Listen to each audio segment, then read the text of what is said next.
Last year, George Floyd's murder sparked a global movement to drive real change. The business community stands united around a common agenda to develop real sustainable solutions and expand economic opportunity for all.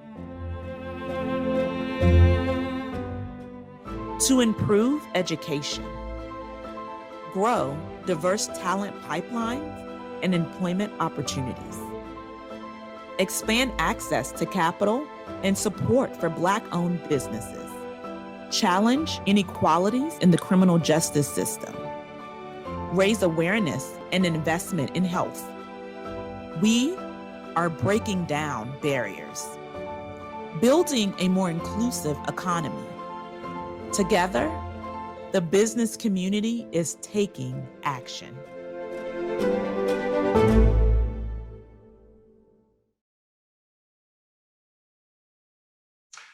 Good afternoon, and welcome to the U.S. Chamber's second National Summit on Equality of Opportunity. Let me say at the outset a big thank you to our corporate sponsors, Accenture, Altria Group, Genentech, Microsoft Corporation, and Raytheon Technologies. I'm Rick Wade, Senior Vice President for Strategic Alliances and Outreach.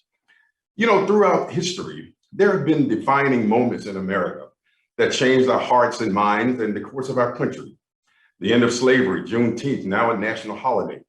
Dr. Martin Luther King Jr.'s March on Washington for Jobs and Freedom. We at the Chamber just commemorated the 100-year anniversary of Tulsa's Black Wall Street. More personally, the June 17 massacre at Charleston's Mother Emanuel AME Church that took the life of my friend, Reverend Clementa Pinckney, and other worshipers, and the May 25th murder of George Floyd left indelible impressions on me, reminded me that we have miles to go to equality.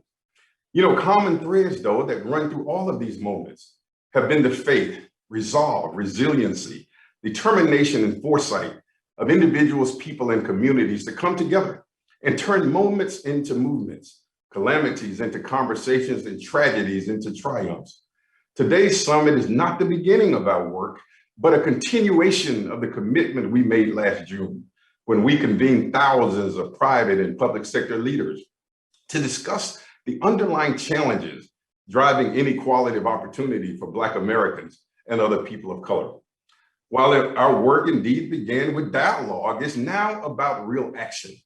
The Chamber, along with many partners, powered and launched a historic private sector-led Equality of Opportunity Initiative, a nationwide effort to advance data-driven business and policy solutions to bridge our country's gaps in education, employment, entrepreneurship, criminal justice, health, and wealth.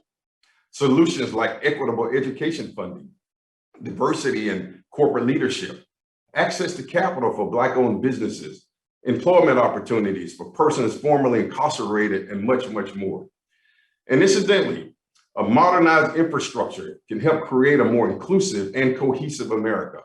Because for too long, communities of color have been disadvantaged by infrastructure decisions made by previous generations, whether it's longer, multi-stop commutes between minority areas and job centers, highways that bifurcated communities, disparities in access to clean drinking water, or as we've seen during the pandemic, a broadband internet gap that impacts learning and working remotely. We must confront the ways that inequality is encoded in our infrastructure if we're going to fix it moving forward. Passing smart infrastructure legislation can also mean growth opportunities for minority-owned businesses and good-paying jobs for people who need them the most. Today, you'll hear about these and other actionable measures and the progress of the private sector to address our country's race-based inequalities. You'll learn about new programs and best practices, and I hope that you will be inspired by our speakers who are leading by example and practicing what they are preaching. Your very presence here today is our guiding light and is emblematic of our shared understanding, our shared purpose, and the shared work yet to be done to actualize equality and create what Dr. King called a more beloved community. Suzanne Clark, our president and CEO here at the Chamber, is a real champion for shared purpose, a world-class CEO, a director on 2 corporate boards, A former business owner and an entrepreneur at heart, she is leading the fight for free enterprise and for an inclusive economy, one in which all Americans can have a fair shot at earning their success, rising on their merit, and living their own American dream. Please join me in welcoming Suzanne. Thank you for that introduction, Rick, and welcome everyone to our second Equality of Opportunity Summit. Many of you were with us at the inaugural summit last June when we launched the Equality of Opportunity Initiative. All of us at the Chamber are so grateful for your engagement over the past year. I also want to thank the more than 500 local chambers, associations, and businesses, along with the many federal, state, and local officials who've partnered with us to address diversity, equity, and inclusion in our companies and advance equality of opportunity across our communities. This work is a priority for the Chamber and our members because, as we all know, it's not just a moral imperative, it's an economic imperative. A study from the W.K. Kellogg Foundation found that the U.S. economy could be $8 trillion larger by 2050 simply by eliminating racial disparities where we live, work, and learn. Prior to the onset of the pandemic, there were more than 8.2 million minority-led businesses here in the U.S., generating billions of dollars in economic output. COVID-19, as we all know, was devastating for the business community as a whole, but especially for our Black, Brown, AAPI, and Native American workers and businesses who drive so much economic activity and who are disproportionately impacted. It's more important than ever as we stand on the cusp of a great economic resurgence that we work together toward a widespread recovery and inclusive growth. At last year's summit, we talked about the importance of meaningful, measurable impact through public and private sector solutions that can help bridge opportunity gaps. It's commonly said, what gets measured gets improved. So during the course of today's summit, we'll have many opportunities to share how we've turned conversation into action, driving progress in education, employment, entrepreneurship, and of course, our communities.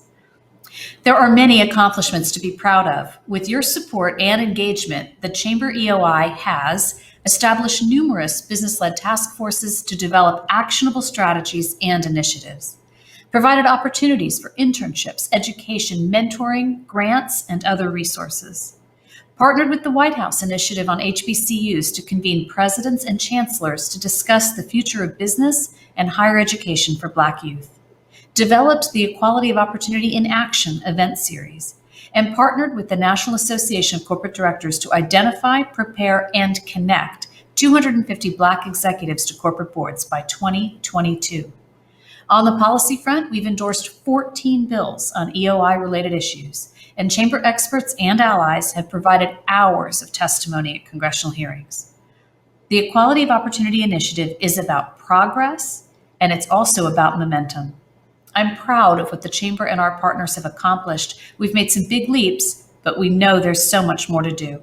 Over the course of today's program, we'll dive deeper into the challenges and opportunities that lie ahead. I am optimistic that together we can do it, and we have to. This is the most innovative, dynamic, prosperous nation in history. It's the land of dreams, and it must live up to both its ideals and its potential. All of our people, no matter their race or background, must have equal opportunity to go as far and as high as their talent and hard work will take them. And the work of the EOI and all of its partners is crucial to making that so. I look forward to continuing our work together as we drive momentum for our economy and our nation and lead another year of meaningful action.